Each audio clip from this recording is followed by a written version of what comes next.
I want to thank Mr. Collins and Mr. Naylor for putting this together, but as I sit here today, I can't help but think what an incredible metaphor this room is for the entire process that getting health care and benefits for 9/11 first responders has come to.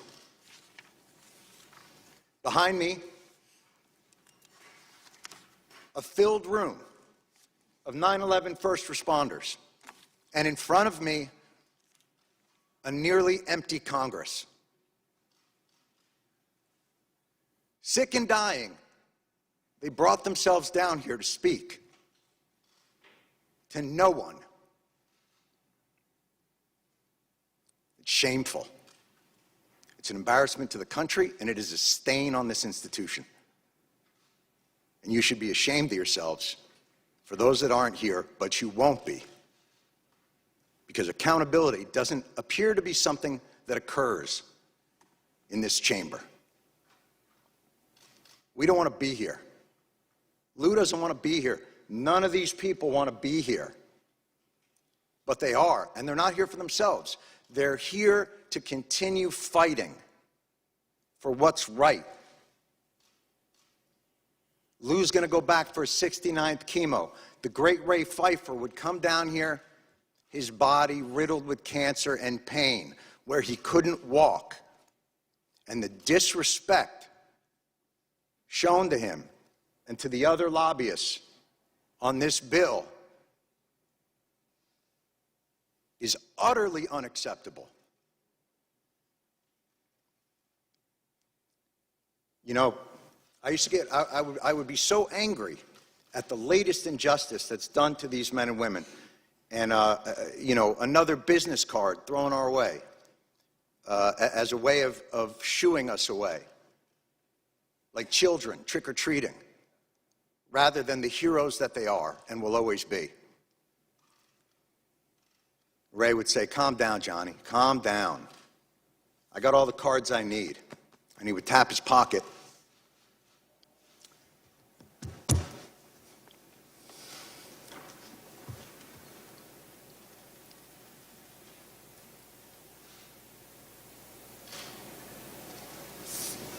Where he kept the prayer cards.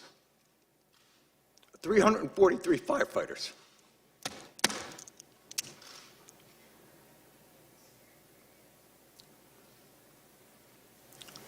The official FDNY response time to 9/11 was 5 seconds. 5 seconds.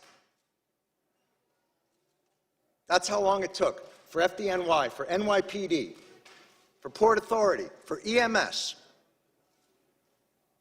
to respond to an urgent need from the public. 5 seconds. Hundreds died in an instant. Thousands more poured in to continue to fight for their brothers and sisters.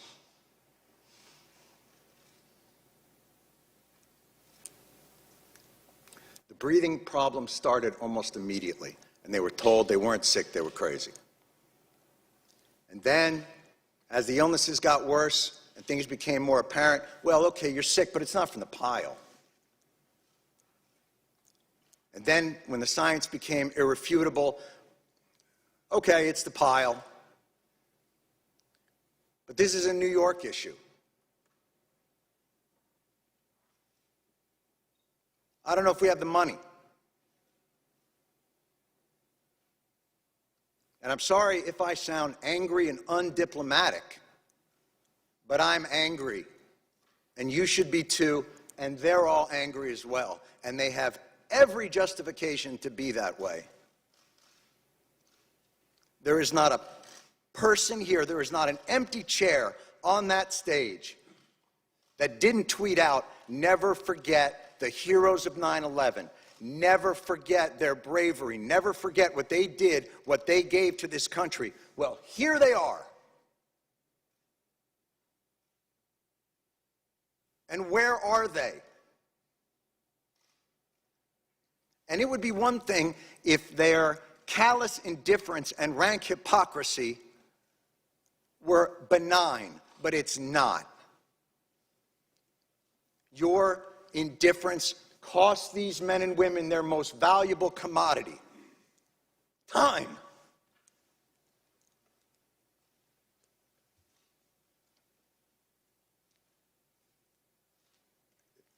It's the one thing they're running out of. This should be flipped. This hearing should be flipped. These men and women should be up on that stage, and Congress should be down here answering their questions as to why this is so damn hard and takes so damn long. And why, no matter what they get, something's always pulled back, and they got to come back.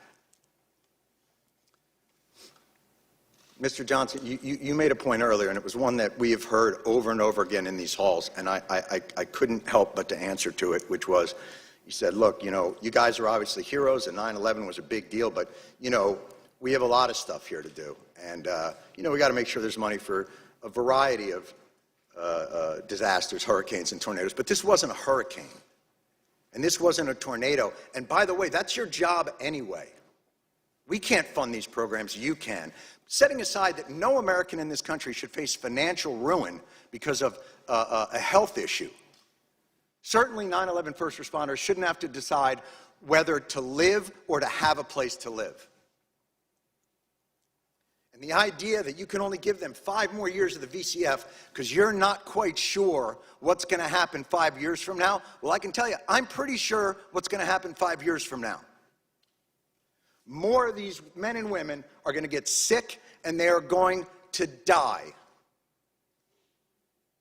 And I am awfully tired of hearing that it's a 9/11 New York issue. Al-Qaeda didn't shout death to Tribeca. They attacked America, and these men and women, and their response to it, is what brought our country back. It's what gave a reeling nation a solid foundation to stand back upon, to remind us of why this country is great, of why this country is worth fighting for, and you are ignoring them.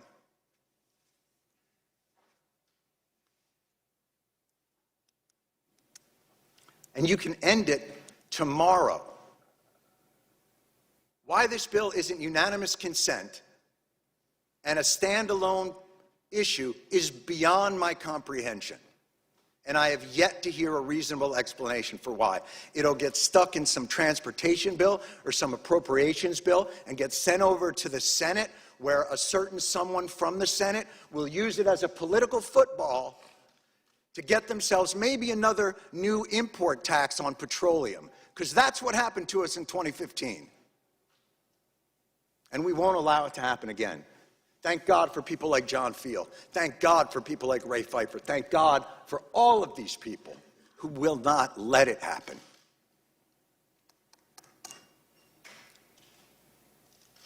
They responded in 5 seconds.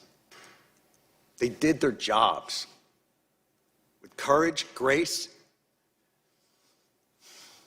tenacity, humility.